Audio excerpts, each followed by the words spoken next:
Hello दोस्तों, कैसे हैं आप। आशा रखती हूँ सभी अच्छे ही होंगे। दोस्तों, प्रत्येक दिन की तरह आज कुछ टेस्ट लेकर पुनः आपके समक्ष उपस्थित हुई हूँ। आप सभी जानते हैं कि हम प्रवेश ईयर क्वेश्चन पेपर कर रहे थे। बाकी सभी क्वेश्चन पेपर मैंने करवा दिए हैं। बस 2018 और 2019 के जो पेपर बचे हुए हैं, ये पेपर हम परीक्षा के पास करेंगे। अभी हम कुछ प्रश्नों की सीरीज आपके समक्ष लेकर आए हैं और हम देखेंगे कि हमारा कौन कौन सा पक्ष इनमें कमज़ोर है। आज का जो हमारा टेस्ट रहेगा, ये रहेगा हिंदी का प्रवासी साहित्य। हिंदी का जो प्रवासी साहित्य है, चैप्टर नंबर जो 18 है हिंदी का प्रवासी साहित्य, आज हम उसके कुछ प्रश्नों पर विचार विमर्श करेंगे। उनके कुछ क्वेश्चन जो हैं वो आपके साथ साझा करेंगे। आइए, आप सभी साथ साथ कमेंट करके आंसर देते रहेंगे और आपको भी पता चलेगा कि हाँ, हमारा कितना ये जो प्रवासी साहित्य है ये हम कितना तैयार कर पाए हैं। ये पहला क्वेश्चन है हमारा, भारतीय मूल के विदेशों में रहने वालों के सृजनात्मक लेखक को किसकी संज्ञा दी गई है। क्वेश्चन है, भारतीय मूल के विदेशों में रहने वालों के सृजनात्मक लेखक को किसकी संज्ञा दी गई है। वीडियो थोड़ा सा लंबा हो जाएगा, 50 क्वेश्चन मैं लेकर आई हूँ, लेकिन कोई बात नहीं, आप लास्ट तक अपने आप को जज करते रहिएगा कि हम कितने क्वेश्चन सही कर पा रहे हैं और कितने क्वेश्चन सही नहीं कर पाए हैं। जो सही नहीं हुआ उसका भी आपको आंसर आपकी नोटबुक में लिख लेना है कि ये क्वेश्चन मेरा गलत हुआ था और इसका आंसर ये था। आइए, ऑप्शन हमारे समक्ष दिए गए हैं, विदेशी साहित्य, स्वदेशी साहित्य, प्रवासी साहित्य, इनमें से कोई नहीं। सही विकल्प का चयन कर आपको कमेंट करके आंसर देना है। सभी आंसर दीजिए।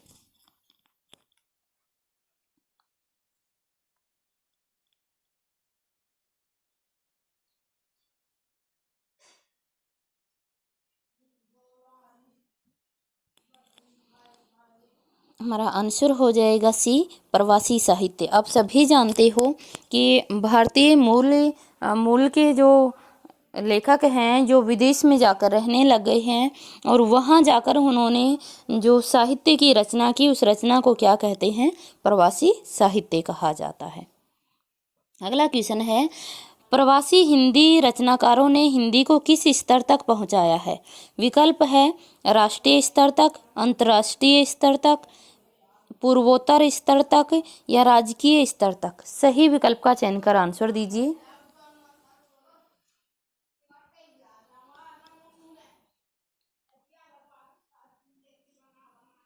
आंसर हो जाएगा बी, अंतर्राष्ट्रीय स्तर तक।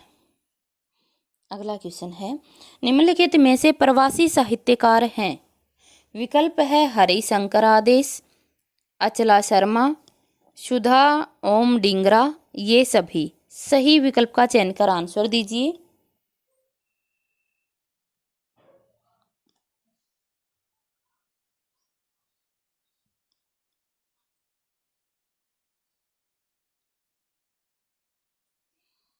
आंसर आ जाएगा हमारा डी, ये सभी।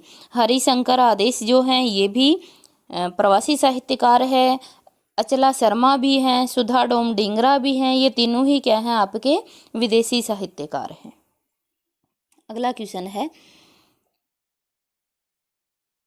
प्रवासी हिंदी साहित्यकार अचला शर्मा लंदन में बीबीसी की हिंदी सेवा की अध्यक्ष से पूर्व कार्यरत रही हैं।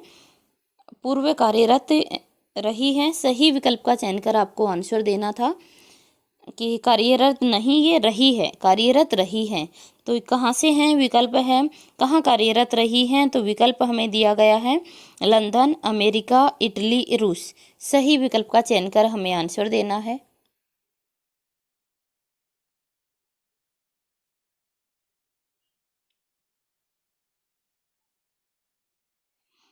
क्वेश्चन पुनः देख लीजिए, प्रवासी हिंदी साहित्यकार अचला शर्मा लंदन में बीबीसी की हिंदी सेवा की अध्यक्ष के रूप में कार्यरत है। इससे पूर्व इन्होंने कहाँ कार्य किया है, वो क्वेश्चन पूछा है।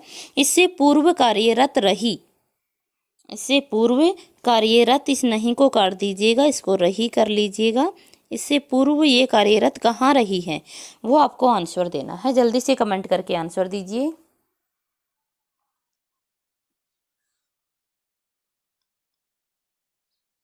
आंसर हो जाएगा हमारा बी, अमेरिका। अगला क्वेश्चन है, भारतीय समाज की संवेदना की अभिव्यंजना किसके लेखन में दिखाई देती है? विकल्प है हरिशंकर आदेश, अचला शर्मा था ये, अचला शर्मा, अचला वर्मा और अचला मेहरा। सही विकल्प का चयन कर आंसर दीजिए।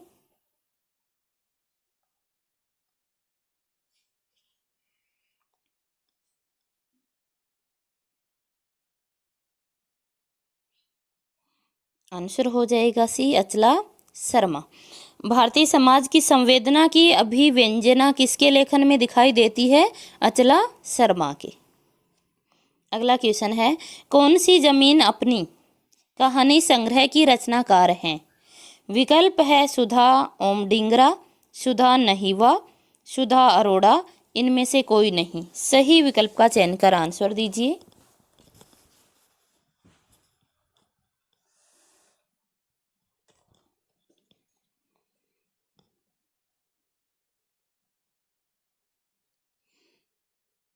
आंसर हो जाएगा हमारा ए, सुधा ओम डिंगरा।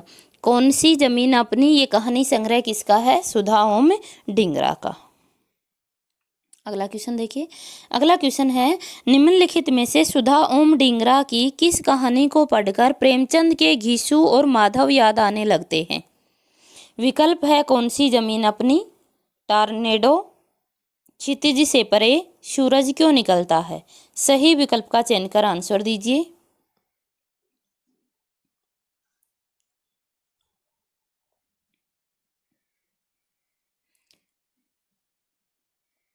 आंसर हो जाएगा डी, सूरज क्यों निकलता है। जो डिंगरा की कहानी है सूरज क्यों निकलता है, इस कहानी को पढ़ते हैं तो हमें प्रेमचंद का जो घीसू और माधव है वो याद आने लगता है, यानी दोनों की कहानी एक जैसी ही मिलती है। अगला क्वेश्चन है, प्रताड़ित स्त्री के विद्रोह को किस कहानी का वर्ण विषय बनाया गया है? विकल्प है टॉर्नेडो, क्षितिज से परे, कौन सी जमीन अपनी, ये सभी। सही विकल्प का चयन कर आंसर दीजिए।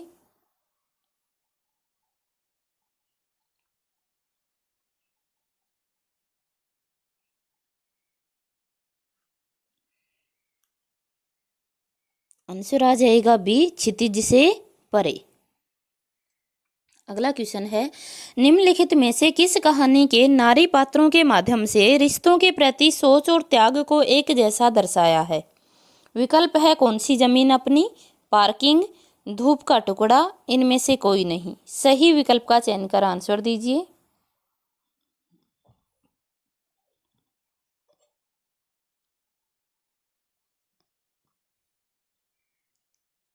आंसर आ जाएगा बी, पार्किंग। जो पार्किंग कहानी है उसके अंदर स्त्री जो पात्र हैं, नारी जो पात्र हैं, उनके माध्यम से रिश्तों के प्रति सोच और उसके त्याग को दर्शाया गया है। दोस्तों मैं बहुत ज़्यादा एक्सप्लेन यहाँ नहीं कर रही हूँ, ये टेस्ट सिर्फ आपके अपने निरीक्षण के लिए है कि आप अपने आप को देखो, ऑब्जर्व करो कि मैं कितना प्रवासी साहित्य कर पाई हूँ और कितना नहीं। तो मैं यहाँ केवल आंसर बता रही हूँ। प्रवासी साहित्य से आप जानते हैं बहुत ज़्यादा क्वेश्चन नहीं आते हैं, लेकिन फिर भी एक दो क्वेश्चन बनने की संभावना बन जाती है, क्योंकि प्रवासी साहित्य जो है ये वर्तमान समय में बहुत ही एक आगे बढ़ती हुई या प्रगतिशील विधा मानी जाती है। तो इस विधा से क्वेश्चन एक या दो क्वेश्चन बनने की संभावना हो जाती है। अगला क्वेश्चन है, निम्नलिखित में से कौन सी रचना सुषम बेदी की है? विकल्प है हवन, मैंने नाता तोड़ा, चिड़िया और चील, ये सभी। सही विकल्प का चयन कर आंसर दीजिए।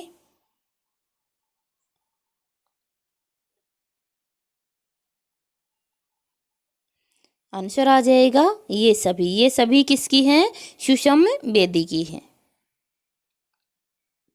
अगला क्वेश्चन है, निम्नलिखित में से किस प्रवासी साहित्यकार के कथा साहित्य में छठे और सातवें दशक के शहरी परिवारों का संवेदनापूर्ण चित्रण मिलता है? विकल्प है इला प्रसाद, उषा प्रेमवंदा,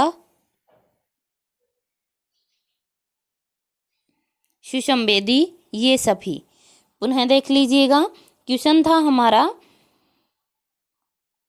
निम्नलिखित में से किस प्रवासी साहित्यकार के कथा साहित्य में छठे और सातवें दशक के शहरी परिवारों का संवेदनापूर्ण चित्रण मिलता है? विकल्प हमें दिए गए थे इला प्रसाद, उषा प्रेमवंदा, सुषमा बेदी, सुषम बेदी और ये सभी। सही विकल्प का चयन कर आंसर दीजिए।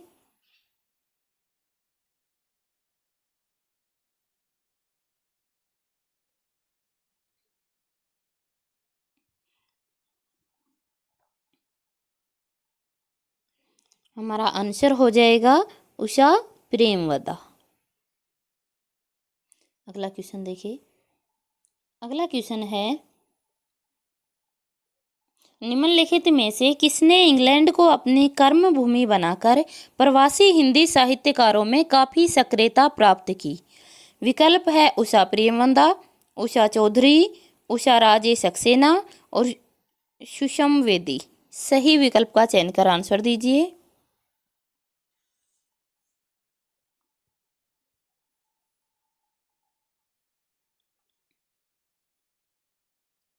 आंसर हो जाएगा सी, उषा राजे सक्सेना।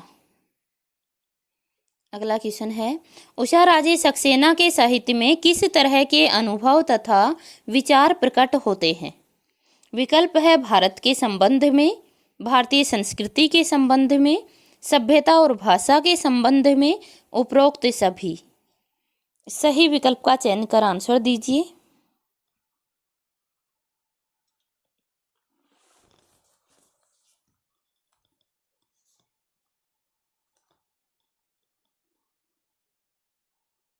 आंसर हो जाएगा डी, उपर्युक्त सभी। दोस्तों थोड़ा सा ध्यान भी दीजिए, ये उपरोक्त शब्द नहीं होता है, क्या होता है? उपरियुक्त होता है, उपरियुक्त।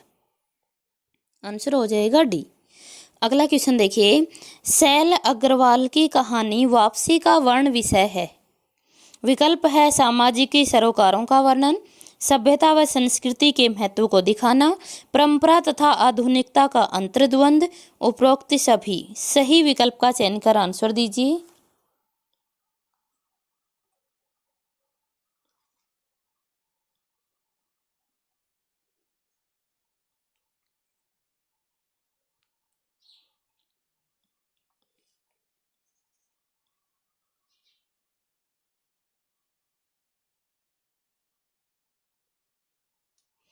आंसर हो जाएगा सी, परंपरा तथा आधुनिकता का अंतर्द्वंद।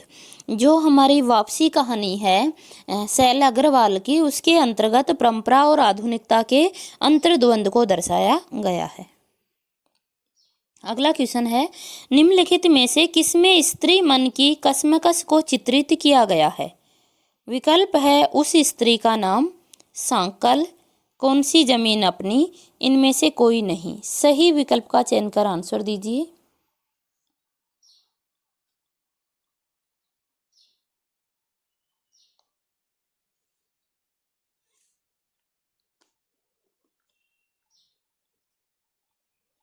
आंसर आ जाएगा हमारा बी, सांकल। जो सांकल है इसमें स्त्री मन की कशमकश को चित्रित किया गया है। सांकल किसकी है? आपके जकारिया जुबैरी की।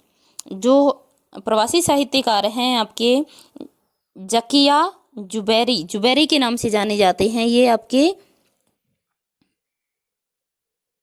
जुबैरी। ये जुबैरी का कहानी संग्रह है सांकल, और इसमें स्त्री मन की कशमकश का चित्रित किया गया है। अगला क्वेश्चन देखिए। अगला क्वेश्चन है, निम्नलिखित में से किसने अपनी कहानियों में नोस्टेल्जिया और वहाँ के परिवार के बीच की स्थितियों का मार्मिक चित्रण किया है? विकल्प है शैल अग्रवाल, जकिया जुबैरी, लक्ष्मीमल सिंघवी, उषा राजे सक्सेना। सही विकल्प का चयन कर आंसर दीजिए।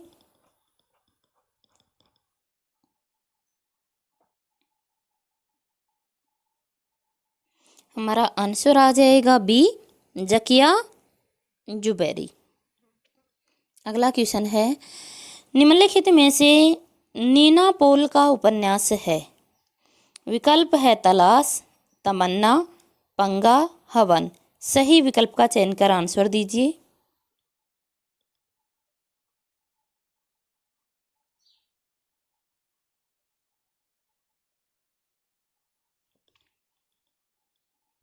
आंसर आ जाएगा हमारा ए, क्या हो जाएगा, तलाश।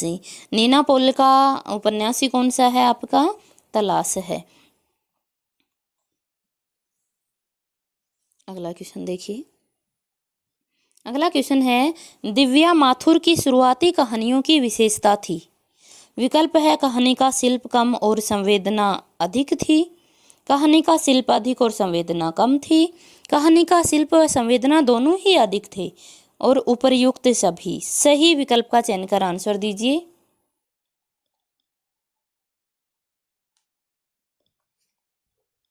आंसर आ जाएगा ये, कहानी का शिल्प कम और संवेदना अधिक थी। दिव्या माथुर की शुरुआती कहानियों में कहानी का शिल्प कम दिखाई देता है और संवेदना अधिक दिखाई देती है। अगला क्वेश्चन है, निम्नलिखित में से किस कहानी का वर्ण विषय एक भारतीय बहू की कथा है जो लगातार तनाव में है। विकल्प है तमन्ना, पंगा, तलाश, इनमें से कोई नहीं। सही विकल्प का चयन कर आंसर दीजिए।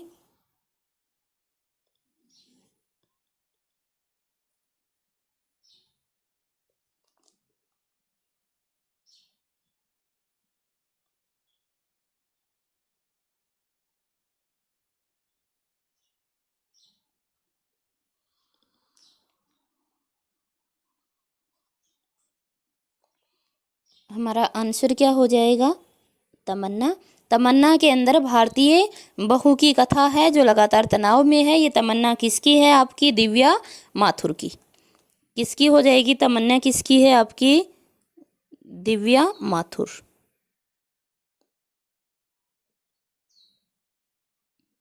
दिव्या माथुर की कहानी है तमन्ना और इसके अंतर्गत भारतीय बहू की कथा का वर्णन किया गया है। अगला क्वेश्चन है, क्वेश्चन नंबर 20 है, निम्न में से कौन सी कहानी अपनी संरचनात्मक बनावट और संवेदनात्मक कारीगरी के लिए याद रखने योग्य है। विकल्प है वो रात, 7 कदम, सूरज क्यों निकलता है, 4 कदम। सही विकल्प का चयन कर आंसर दीजिए।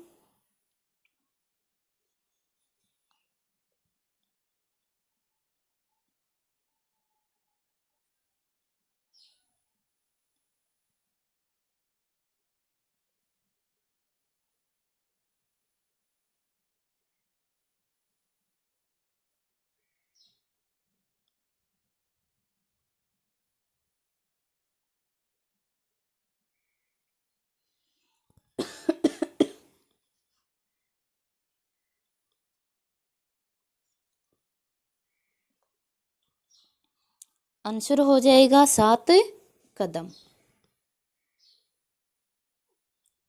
याद रखिएगा, जो 7 कदम कहानी है उसके अंतर्गत संवेदनात्मक कारीगरी और संरचनात्मक बनावट बहुत अच्छी की गई है, जिसके कारण ये याद करने योग्य है। अगला क्वेश्चन देखिए। अगला क्वेश्चन है क्वेश्चन नंबर 21, वह रात कहानी केंद्रित है। विकल्प है एक बहन और भाई के साथ कल्याणकारी राज्य की भूमिका पर, पति और पत्नी के साथ कल्याणकारी राज्य की भूमिका पर, एक माँ और उसके बेटे छोटे बेटे के साथ कल्याणकारी राज्य पर, ये सभी। सही विकल्प का चयन कर आंसर दीजिए।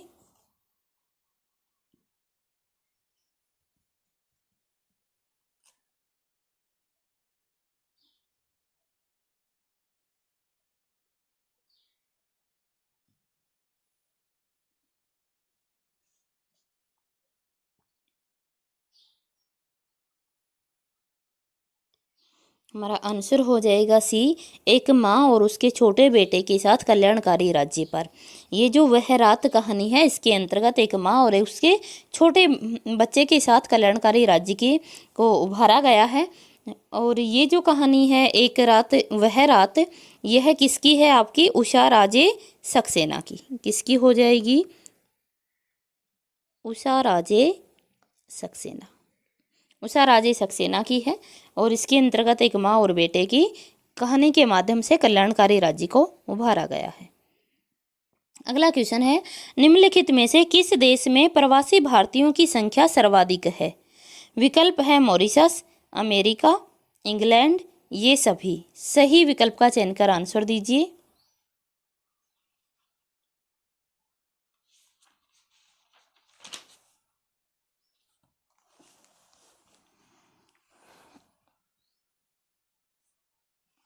हमारा आंसर आ जाएगा ये सभी। इन सभी के अंदर जो है वो भारतीय प्रवासियों की संख्या अधिक पाई जाती है। मॉरिशस में भी काफ़ी है, अमेरिका में भी और इंग्लैंड में भी। अगला क्वेश्चन है, प्रवासी साहित्य को अलग करके देखने की बजाय उसे हिंदी की मुख्य धारा में स्थान दिया जाए। प्रवासी साहित्य के संबंध में यह कथन किसका है? विकल्प है सुधा ओम डिंगरा, डॉक्टर रामदरस मिश्र, कमलेश्वर, मृदुला गर्ग। सही विकल्प का चयन कर आंसर दीजिए।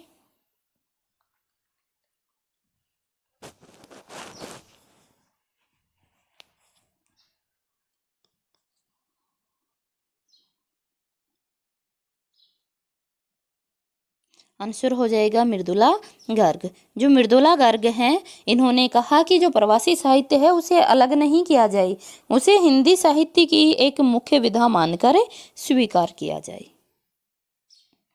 अगला क्वेश्चन है, रचना अपने मानदंड खुद तय करती है, इसलिए उसके मानदंड बनाए नहीं जाएंगे। उन रचनाओं के मानदंड तय होंगे, यह कथन किसका है? विकल्प है शिला गुप्ता, महादेवी वर्मा, कमलेश्वर, रामदरस मिश्र। सही विकल्प का चयन कर आंसर दीजिए।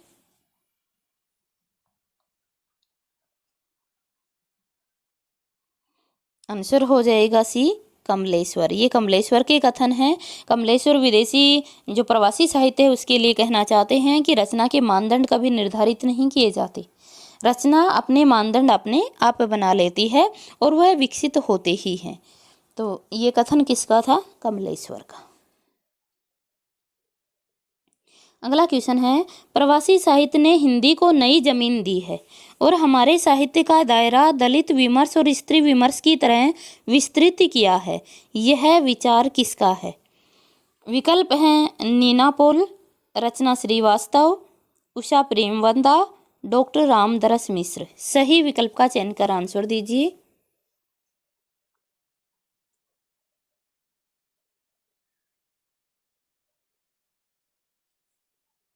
आंसर हो जाएगा हमारा डी, डॉक्टर रामदरस मिश्र। डॉक्टर रामदरस मिश्र ने कहा है कि जो प्रवासी साहित्य है वो एक हमारे हिंदी साहित्य को के दायरे को और भी उसने बढ़ा दिया है और एक विस्तृत साहित्य बना दिया है।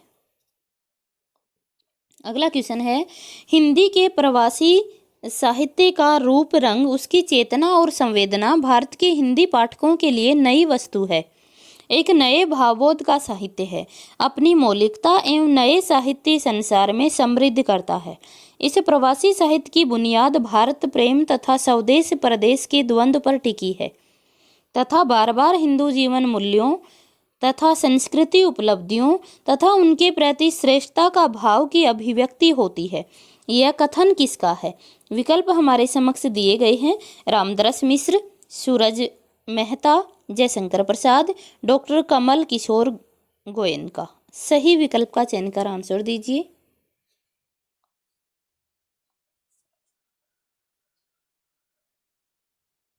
हमारा आंसर हो जाएगा डी, कमल किशोर गोयनका का कथन है। अगला क्वेश्चन है, जन्म काल के अनुसार निम्नलिखित लेखकों का सही अनुक्रम है। विकल्प है रचना श्रीवास्तव, उषा प्रेमवंदा, अंजना संधीर, दिव्या माथुर। सही विकल्प का चयन कर आंसर दीजिए।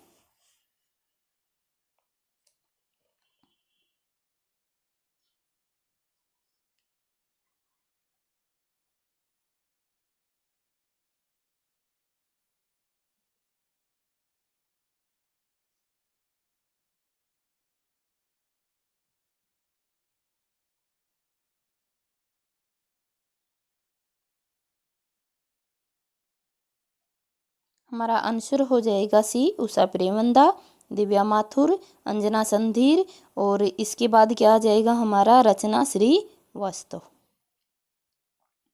रचना श्रीवास्तव। देखिएगा, उषा प्रियवंदा का जन्म कब का माना जाता है? 1930 का। दिव्या माथुर कब की है? 1949, 49 का जन्म है। अंजना संधीर का कब का है? 1960 का। और रचना श्रीवास्तव जो है, रचना श्रीवास्तव का कब का है? 1980 1968 का। पुनः देख लीजिएगा, उषा प्रेमवंदा 1930, दिव्या माथुर 1949, अंजना संधीर 1960 और रचना श्रीवास्तव 1968। आंसर हो जाएगा सी। अगला क्वेश्चन देखिए, जन्म काल के अनुसार निम्नलिखित लेखकों का सही अनुक्रम है। विकल्प है सुधा ओम डिंगरा, उषा राज सक्सेना, प्राण कुमार शर्मा, दिव्या माथुर। सही विकल्प का चयन कर आपको आंसर देना है। ये दो ही विकल्प दिख रहे हैं, दो में से ही आपको आंसर देना है। बाकी दो आगे हैं लेकिन आंसर इन दो में से ही है, तो आप दो में से ही चूज करके मुझे बताएं कि आंसर क्या होगा।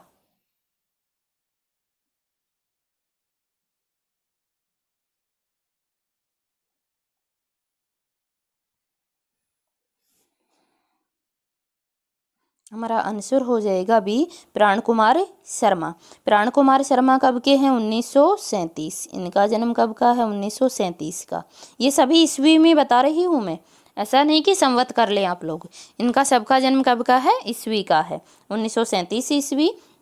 उषा राजे सक्सेना है 1943 ईस्वी का, 1943।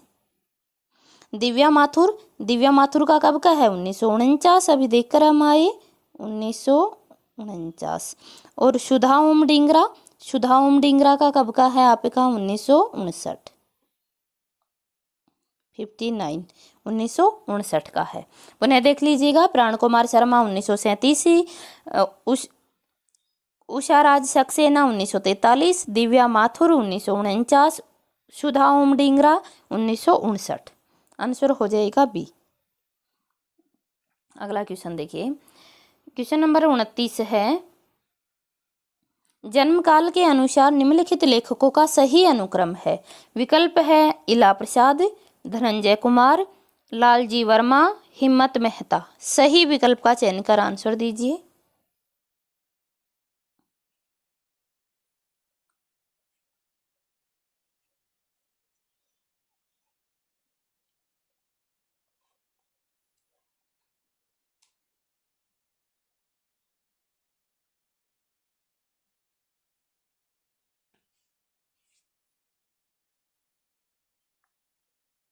आंसर हो जाएगा हमारा डी, हिम्मत मेहता कब के हैं? 1940 के। लालजी वर्मा, लालजी वर्मा कब के हैं? 1941 का जन्म है इनका। धनंजय कुमार का कब का है? 1949 का है। और इला प्रसाद का कब का है? 1960 का है। पुनः देख लीजिएगा, हिम्मत मेहता का जन्म 1940 ईस्वी, लालजी वर्मा का है 1941 ईस्वी, धनंजय कुमार का 1949 और इला प्रसाद का 1960। सही विकल्प हो जाएगा डी। अगला क्वेश्चन है, जन्म काल के अनुसार निम्नलिखित लेखकों का सही अनुक्रम है। विकल्प है भारतेंदु श्रीवास्तव, पराशर गौड़, डॉक्टर सुरेंद्र भूटानी, प्रवीण अग्रवाल। सही विकल्प का चयन कर आंसर दीजिए।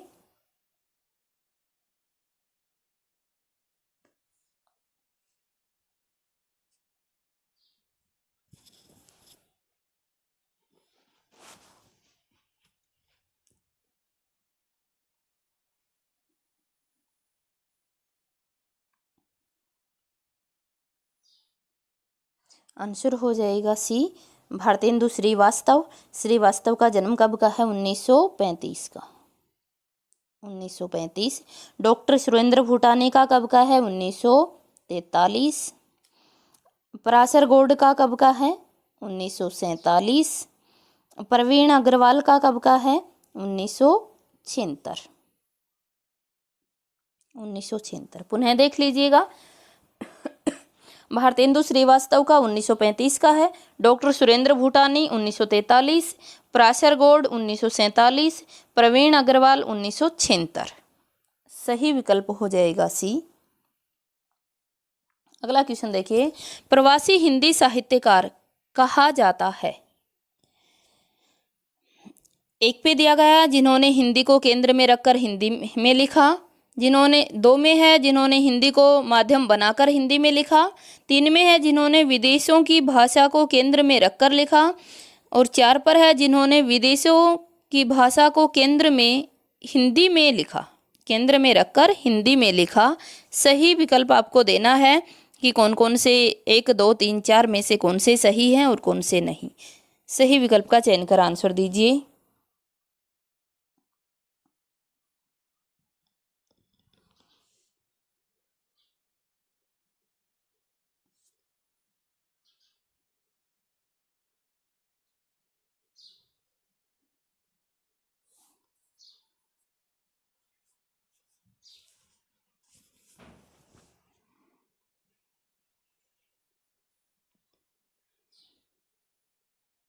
हमारा आंसर हो जाएगा डी, 1 और 2 सही है।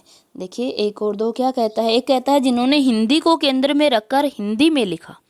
क्वेश्चन था प्रवासी हिंदी साहित्यकार कौन कहलाए, जिन्होंने हिंदी को केंद्र में रखकर हिंदी में लिखा और जिन्होंने हिंदी को माध्यम बनाकर हिंदी में लिखा। तो 1 और 2 सही है। अगला क्वेश्चन है प्रवासी हिंदी साहित्य के संबंध में कौन सा विचार सत्य है। एक पर दिया गया यह हिंदी साहित्य में जुड़ती एक नवीन विधा और चेतना है। यह प्रवासियों के मनोविज्ञान से जुड़ी है। यह एक नई अंतर्दृष्टि भी है। यह प्रवास की संस्कृति, संस्कार और उस भूभाग से जुड़े लोगों की स्थिति से अवगत कराती है। सही विकल्प का चयन कर आंसर दीजिए।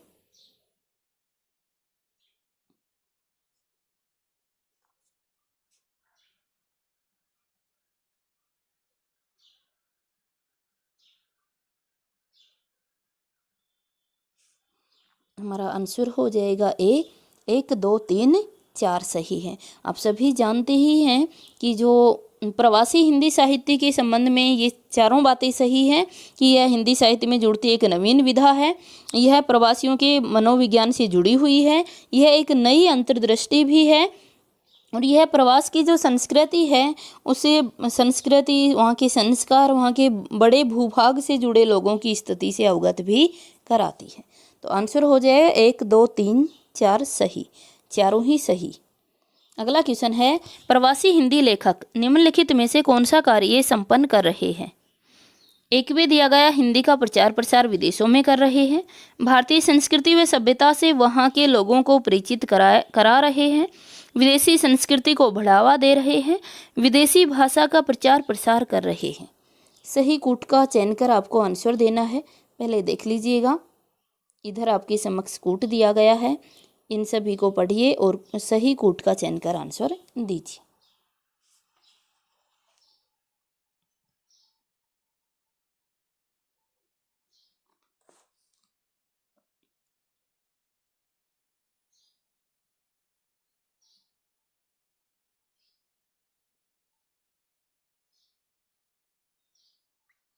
सभी ने आंसर चुन ही दिया गया होगा। आंसर जो है वो क्या हो जाएगा, हमारा आंसर हो जाएगा 1 और 2 सही है। 1 और 2 सही हैं। देखिए 1 और 2 में क्या दिया गया है। 1 और 2 में दिए गए कि जो प्रवासी हिंदी लेखक हैं वो हिंदी का प्रचार प्रसार विदेशों में कर रहे हैं और भारतीय संस्कृति व सभ्यता से वहाँ के लोगों को परिचित करवा रहे हैं। अगला क्वेश्चन देखिए। अगला क्वेश्चन हमारे समक्ष दिया गया है कि प्रवासी हिंदी साहित्यकारों ने भारतीयता को किस प्रकार सुरक्षित रखा है। एक में दिया गया हमारे समक्ष अपनी रचनाओं में नीति मूल्यों के द्वारा, अपनी रचनाओं में मिथक के प्रयोग द्वारा, अपनी रचनाओं में इतिहास व सभ्यता के द्वारा, अपनी रचनाओं में सभ्यता व संस्कृति के प्रयोग द्वारा। सही विकल्प का चयन कर आंसर दीजिए।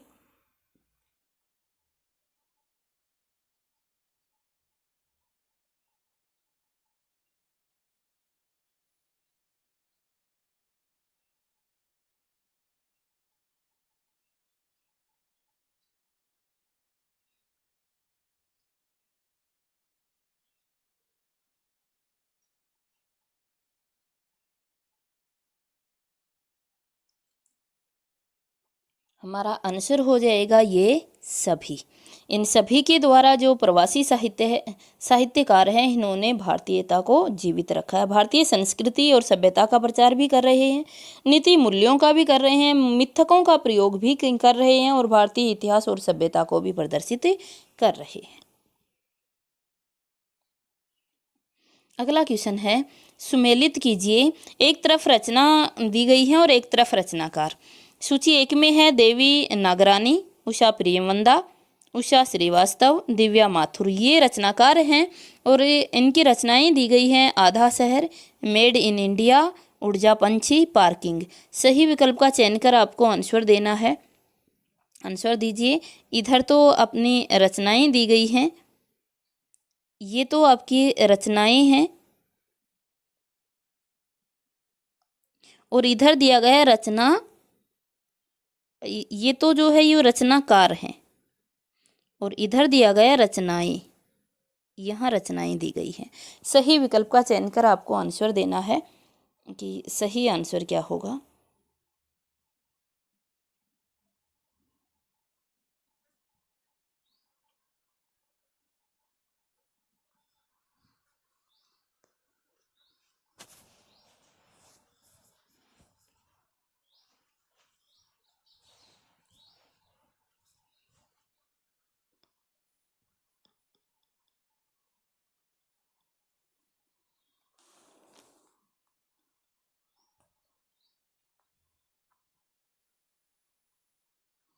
हमारा आंसर क्या हो जाएगा, बी हो जाएगा।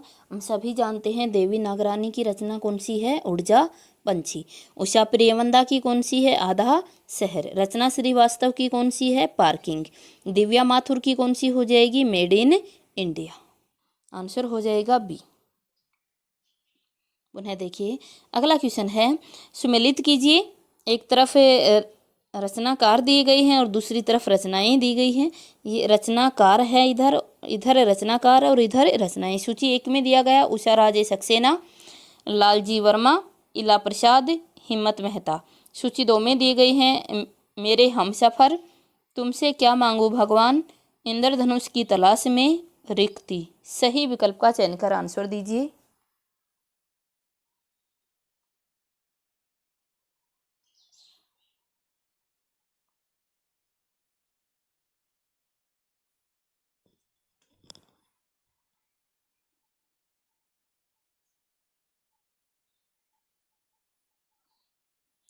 36 का आंसर हमारा क्या हो जाएगा, सी हो जाएगा। सभी जानते हैं कि उषा राज सक्सेना की रचना कौन सी है, इंद्रधनुष की तलाश। उसके बाद लालजी वर्मा की रचना कौन सी है, मेरे हमसफर। इला प्रसाद की कौन सी हो जाएगी, रिक्ति। और हिम्मत मेहता की कौन सी हो जाएगी, तुमसे क्या मांगू भगवान। कह रहा है हिम्मत ही नहीं होती ना, तुमसे क्या मांगू भगवान, कुछ मांगने की हिम्मत ही नहीं होती, क्योंकि भगवान तो बिना मांगे ही सब कुछ दे देता है। अगला क्वेश्चन देखिए। अगला क्वेश्चन है, रचना जन्म काल के अनुसार निम्नलिखित लेखकों का सही अनुक्रम है। विकल्प दिया गया प्रवीण अग्रवाल, हिम्मत मेहता, इला प्रसाद, सुधा डिंगरा। सही विकल्प का, सुधा ओम डिंगरा है या और नहीं, ओम डिंगरा। सही विकल्प का चयन कर आंसर दीजिए।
आंसर क्या हो जाएगा, सी हो जाएगा। हिम्मत मेहता कब के हैं, 1940 के, अभी पीछे बताया ही था। सुधा ओम डिंगरा कब के हैं, 59 के हैं। इला प्रसाद कब के हैं, 60 के हैं। और प्रवीण अग्रवाल कब के हैं आपके, जल्दी से बताइए, आप लोग अभी पीछे बता के ही आए थे कि प्रवीण अग्रवाल कब के हैं आपके, 76 के। पुनः देख लीजिएगा, हिम्मत मेहता 1940, सुधा ओम डिंगरा 1959, इला प्रसाद 1960, प्रवीण अग्रवाल 1976। सही आंसर हो जाएगा सी। अगला क्वेश्चन देखिए, निम्नलिखित में से कौन सा युग्म असत्य है? एक तरफ लेखक हैं और दूसरी तरफ रचनाएं हैं। सही विकल्प का चयन कर आंसर दीजिए।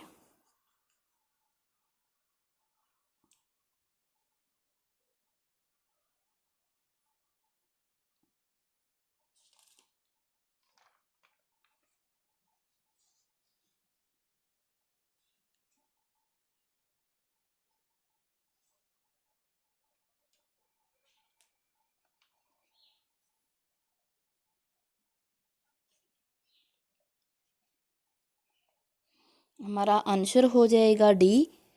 देखो, अंजना संधीर की धूप है, इला प्रसाद की उस स्त्री का नाम है, देवी नागरानी की क्या है? ऊर्जा पंछी है, और सुधा ओम डिंगरा की हवन। हवन नहीं है इनकी, हवन जो है वो किसकी है? सुषम बेदी की है। किसकी थी? सुषम बेदी। ये सुषम बेदी की थी हवन। हवन सुधा ओम डिंगरा की नहीं है। अगला क्वेश्चन देखिए, अगला क्वेश्चन हमारे समक्ष दिया गया है।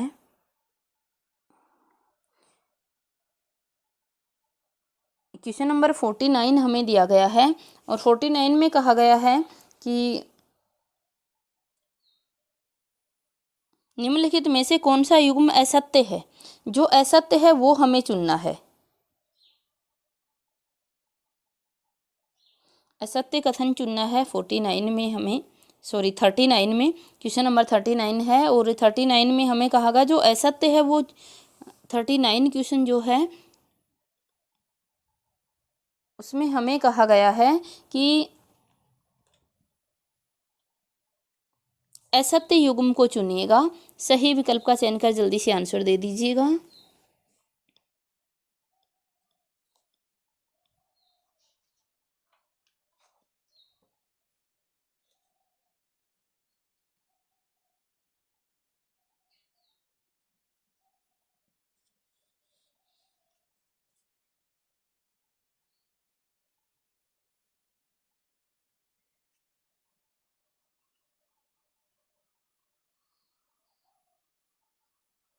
हमारा आंसर क्या हो जाएगा? सी। उषा राजे सक्सेना की क्या नहीं है? वापसी नहीं है। वापसी किसकी है आपकी? शैल अग्रवाल की। वापसी किसकी है? शैल अग्रवाल। शैल अग्रवाल की है वापसी, तो ये उषा राजे सक्सेना की नहीं है। बाकी सभी मैच है। सुषम बेदी की क्या है? मैंने नाता तोड़ा। रचना श्रीवास्तव की है पार्किंग, और उषा प्रेमंदा की है आधा शहर। उषा राजे सक्सेना की नहीं है। वापसी किसकी है आपकी? अग्रवाल की है, शैल अग्रवाल की। अगला क्वेश्चन देखिए, अगला क्वेश्चन है, निम्नलिखित में से कौन सा युग्म सत्य है? एक तरफ लेखक दिए गए हैं और एक तरफ रचना दी गई है। जल्दी से सत्य विकल्प को हमें चुनना है। जल्दी से कमेंट करके आंसर दीजिए।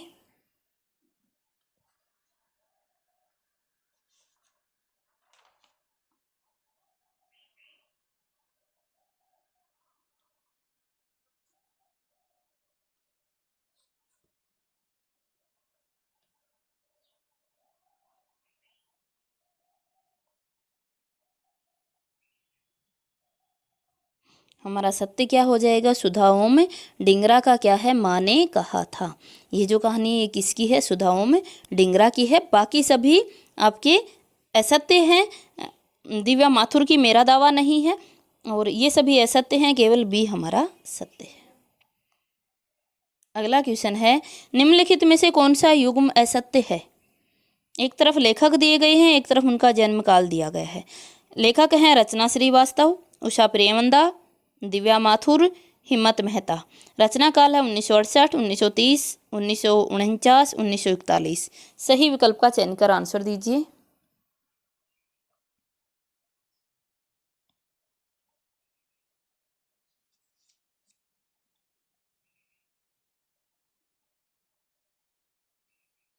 असत्य विकल्प देखना था हमें। हमारा आंसर क्या हो जाएगा? डी हिम्मत मेहता। हिम्मत मेहता 1941 के नहीं, कब के हैं? 1940 के।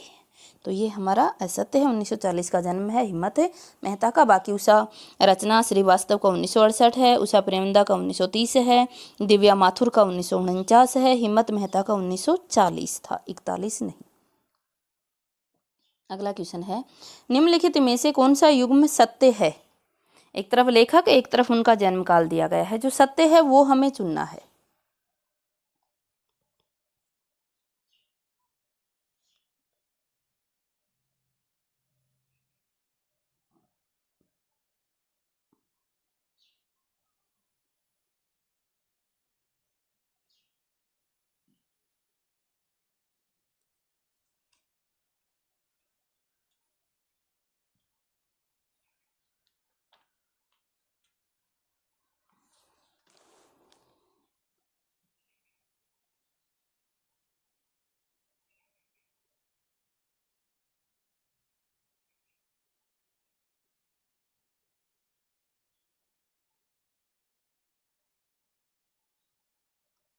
हमारा आंसर क्या हो जाएगा? आंसर हो जाएगा डी, भारतेंदु श्रीवास्तव का कब का है? 1930 का। प्रवीण अग्रवाल देखते हैं तो 1975 के नहीं, कब के हैं ये? 1976 का जन्म है। डॉक्टर सुरेंद्र भूटानी को देखते हैं तो डॉक्टर सुरेंद्र भूटानी जो हैं ये भी, अब ये तो भाई सही है, सुरेंद्र भूटानी का 1943 का ही है आपका, तो ये थोड़ा सा ये भी सही था इसमें, सुरेंद्र भूटानी भी सही है, 1943 का ही है। भारतेंदु श्रीवास्तव का एक बार कब का है? 35 का, ये गलत हो गया। आंसर क्या हो जाएगा हमारा भाई? आंसर हो जाएगा बी, डॉक्टर सुरेंद्र भूटानी का कब का है आपका? 1943 का। भारतेंदु श्रीवास्तव का कब का था? 35 का, 30 का नहीं था, कब का था इनका? 35 का था। अगर पराशर गौड़ की बात करते हैं तो पराशर गौड़ जो है इनका कब का है? 1947 का, इसमें 40 दिया गया, कब का इनका? 1947 का है। और प्रवीण अग्रवाल बता ही दिया आपको, आंसर क्या हो जाएगा हमारा? बी हो जाएगा, सुरेंद्र भूटानी का 1943 का। अगला क्वेश्चन देखिए। अगला क्वेश्चन, निम्नलिखित में से किस देश को प्रवासी साहित्यकारों ने कार्य भूमि के रूप में स्वीकार किया? विकल्प है गुयाना, मॉरिशस, त्रिनिदाद, कनाडा। सही विकल्प का चयन कर आंसर दीजिए।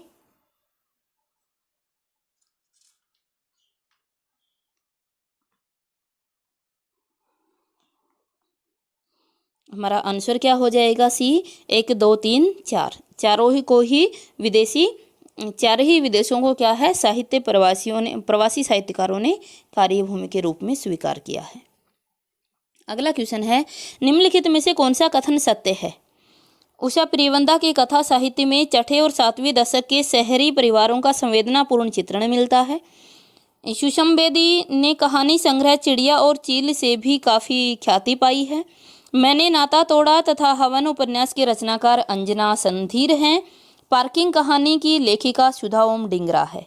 सही विकल्प का चयन कर आपको आंसर देना है। कौन से सत्य विकल्प हैं वो चुनकर आपको आंसर देना। नीचे कूट दिया गया है, सही कूट का चयन कर आंसर दीजिए।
आंसर चुन लिया होगा। हमारा आंसर क्या हो जाएगा? 1 और 2 सही है। सत्य हमें देना था तो सी आंसर हो जाए। 1 और 2 सही है। दोस्तों 3 को देखिएगा। मैंने नाता तोड़ा, मैंने नाता तोड़ा किसका है? अंजना संधीर का नहीं है। मैंने नाता तोड़ा ये किसका था आपका? एक उपन्यास था। मैंने नाता तोड़ा किसका? सुषम बेदी का।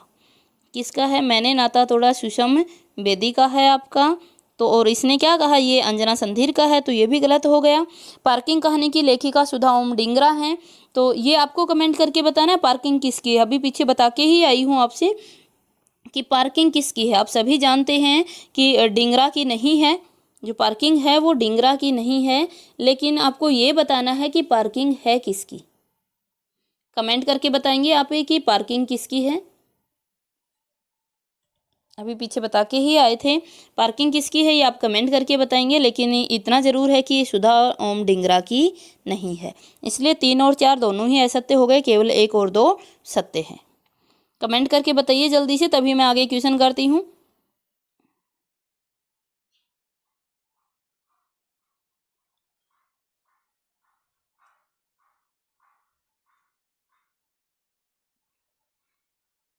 अगला क्वेश्चन है, निम्नलिखित में से उषा प्रेमवंदा की रचना है।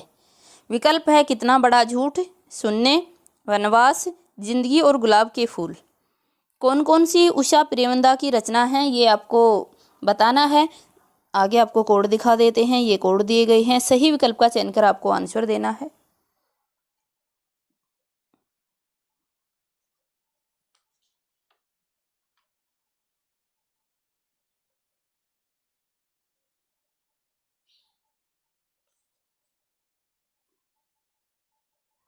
अब सभी जानते ही हैं आंसर क्या हो जाएगा, बी हो जाए। 1 2 3 4 चारों ही जो रचनाएं हैं वो किसकी हैं आपकी। जो चारों रचनाएं दी गई हैं ये चारों रचनाएं किसकी है आपकी, उषा प्रेमवंदा की हैं। कितना बड़ा झूठ, शून्य, वनवास, जिंदगी और गुलाब, ये सभी किसकी हैं, उषा प्रेमवंदा की। अगला क्वेश्चन देखिए, अगला क्वेश्चन है, पम्मी किस कहानी की नायिका पात्र है। विकल्प है धूप का टुकड़ा, हवन, अवसान, वापसी। सही कूट का चयन कर आंसर देना है। जो पम्मी है वो कौन कौन सी कहानी की पात्र हैं ये आपको देना है।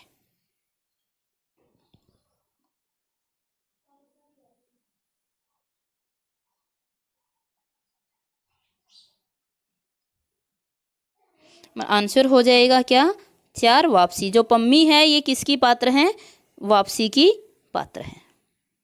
अगला क्वेश्चन देखिए, अगला क्वेश्चन है, निम्नलिखित में से कौन सा कथन असत्य है। विकल्प है लंदन में बीबीसी की हिंदी सेवा अध्यक्ष अचला शर्मा हैं, टॉर्नेडो कहानी की लेखिका सुधा ओम डिंगरा हैं, स्त्रियों की दशा कष्टप्रद होती है रचना श्रीवास्तव की है, अमेरिका के परिवेश में एक विधवा स्त्री के जीवन को दिखाया गया है, ये किसकी रचना में, उषा प्रेमवंदा की रचना में। सही विकल्प का चयन कर आंसर देना है आपको कि कौन सा कथन असत्य है।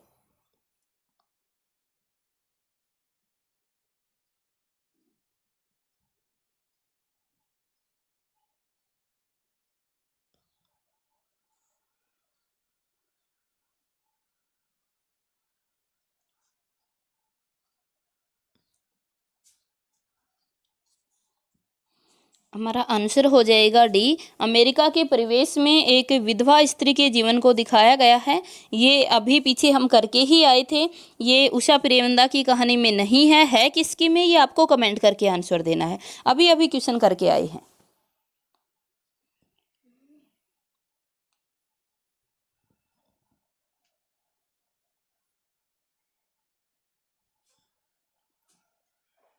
अगला क्वेश्चन हमारे समक्ष है, निम्नलिखित में से कौन सा कथन असत्य है। ए में है स्त्री मन की कशमकश को चित्रित किया गया है। सांकल में लंदन में भारतीय उच्चायुक्त रह चुके हैं डॉक्टर लक्ष्मीमल सिंघवी। लंदन में यॉर्क में रहती है उषा वर्मा। अबू धाबी में वरिष्ठ हिंदी अध्यापक हैं नीना पॉल। असत्य कथन को का चयन कर आपको आंसर देना है, आंसर दीजिए।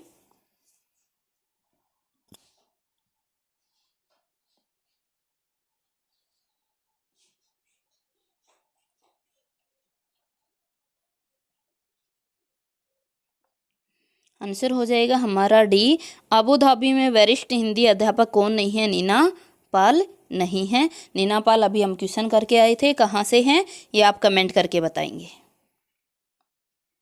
अगला क्वेश्चन है, निम्नलिखित में से कौन सा युग्म असत्य है। एक तरफ लेखक है, एक तरफ उनकी रचना है। असत्य युग्म देखना है। लेखक में है दिव्या माथुर, इनकी रचना पंगा बताई गई है।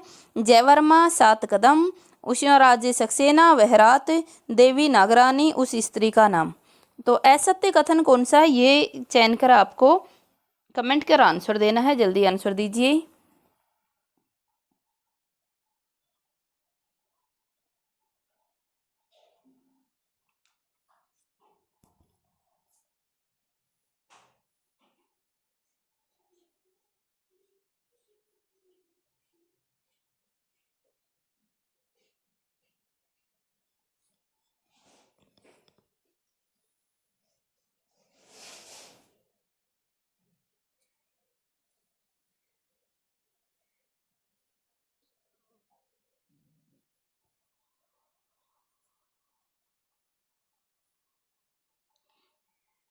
आंसर क्या हो जाएगा, डी हो जाएगा। देवी नागरानी की उस स्त्री का जो नाम कहानी संग्रह है, ये किसका है, देवी नागरानी का नहीं, किसका है, इला प्रसाद का।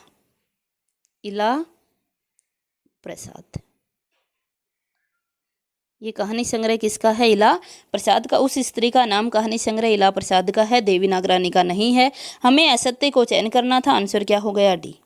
और ये हमारा 50 का लास्ट क्वेश्चन आपके समक्ष आ रहा है। निम्नलिखित में से कौन सा युग्म सत्य है। एक तरफ लेखक हैं और एक तरफ रचना है। लेखक है प्राण कुमार शर्मा, चंद्रमोहन भंडारी, पराशर गौड़, लालजी वर्मा। रचना है क्या फिर वही होगा, मृत्यु के आगे, तनपराग, समय चल पड़ा।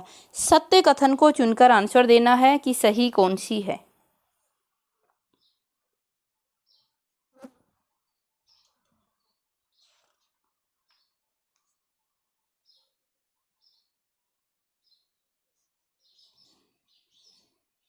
हमारा आंसर क्या हो जाएगा, डी। लालजी वर्मा की कहानी संग्रह कौन सा है, समय चल पड़ा। ये किसका है, लालजी वर्मा का है। बाकी सभी आपके असत्य दिए गए हैं। आंसर क्या हो जाएगा, डी। हाँ दोस्तों, बहुत ज़्यादा मैंने एक्सप्लेन नहीं किया है, आप सभी जानते हैं क्यों, क्योंकि सिर्फ मैं ये जानना चाह रही थी कि आप लोग कितना प्रवासी साहित्य के बारे में जानते हो। यदि प्रवासी साहित्य और उनके साहित्यकारों की रचनाएं आपने नहीं पढ़ी हुई हैं, क्योंकि एक नवीन विधा है और अभी प्रगतिशील विधा है, लेकिन हाँ 1 से 2 क्वेश्चन अवश्य नेट में यहाँ से उठाए जाते हैं। तो इसके लिए अगर आप इसको डिटेल से पढ़ना चाहते हैं तो एक बार अवश्य कमेंट करके बता दीजिए कौन कौन लोग इनको डिटेल से पढ़ना चाहते हैं। और जिसने पढ़ लिया है वो इस टेस्ट का स्कोर, जिसने इसको अच्छे से पढ़ लिया है वो इसी टेस्ट का स्कोर मुझे अवश्य बताएं कि किसका स्कोर कितना रहा। यहाँ से इस टेस्ट को एक बार देखने से अगर क्लियर नहीं होता है तो कहना चाहूँगी इसे आप 2 बार देखिए। इस टेस्ट को 2 बार देखो और 2 बार देखकर पुनः एक बार अभी देखो, इसके बाद में फिर एक बार फिर देख के फिर कमेंट करके फिर चाहे अपनी नोटबुक में लिख लो या कमेंट करो, अपने आंसर लिखना और फिर देखना कि वास्तव में आपका, क्योंकि जब बार बार किसी टेस्ट को करते हैं और अंकन में कोई फर्क नहीं आता तभी हम कह सकते हैं कि हमारे द्वारा दिया गया जो ये टेस्ट है या जो किया गया मूल्यांकन है वो विश्वसनीय मूल्यांकन है। अगर बार बार देते हैं और अंकन में डिफरेंस आता है, अंकन हर बार अलग अलग आता है, तो हमारा जो दिया हुआ टेस्ट है वो विश्वसनीय नहीं होता है, हमारा मूल्यांकन विश्वसनीय नहीं होता है। इसके लिए हम बार बार एक बार और इस टेस्ट को देकर देखें और फिर देखें कि हमारा अंकन कितना रहा, और फिर अगर अंकन में कोई अंतर नहीं आता है तो आपको विश्वसनीय आपका मूल्यांकन हुआ कि आपको वास्तव में इतना प्रवासी साहित्य में आता है। आज के लिए इतना ही, कल फिर मिलते हैं आगे के 50 क्वेश्चन के साथ ही। क्योंकि आप लोगों ने किसी ने कमेंट करके दोस्तों ये नहीं बताया कि आपको कौन सा टॉपिक चाहिए, इसलिए मैंने यही सोचा कि आप सभी टॉपिक अच्छे से जानते हैं और अच्छे से पढ़े हुए हैं आपके टॉपिक, इसलिए मैं क्वेश्चन की सीरीज आपके समक्ष लेकर आना चाहूँगी कि क्वेश्चन आप लोग लगाएं और ज़्यादा से ज़्यादा क्वेश्चन करोगे तो ज़्यादा से ज़्यादा आपको फ़ायदा होगा। फिर भी कहना चाहेंगे किसी को कोई टॉपिक पढ़ना है तो आप कमेंट अवश्य कीजिए दोस्तों, कमेंट करने में कोई बुराई नहीं है।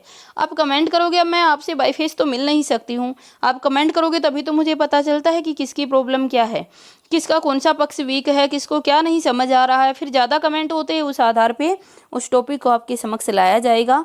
और वर्तमान के लिए मैंने बस यही सोचा, क्योंकि आपने कोई कमेंट नहीं किया किसी प्रकार का भी कि कौन सा टॉपिक आपको चाहिए, तो इसके लिए अब टेस्ट आपके समक्ष आते रहेंगे। टॉपिक की रिक्वायरमेंट है तो मुझे अवश्य बता दीजिए कि कौन कौन से टॉपिक डिटेल में आपको चाहिए, उनके लिए डिटेल्ड वीडियो बना दी जाएगी। धन्यवाद।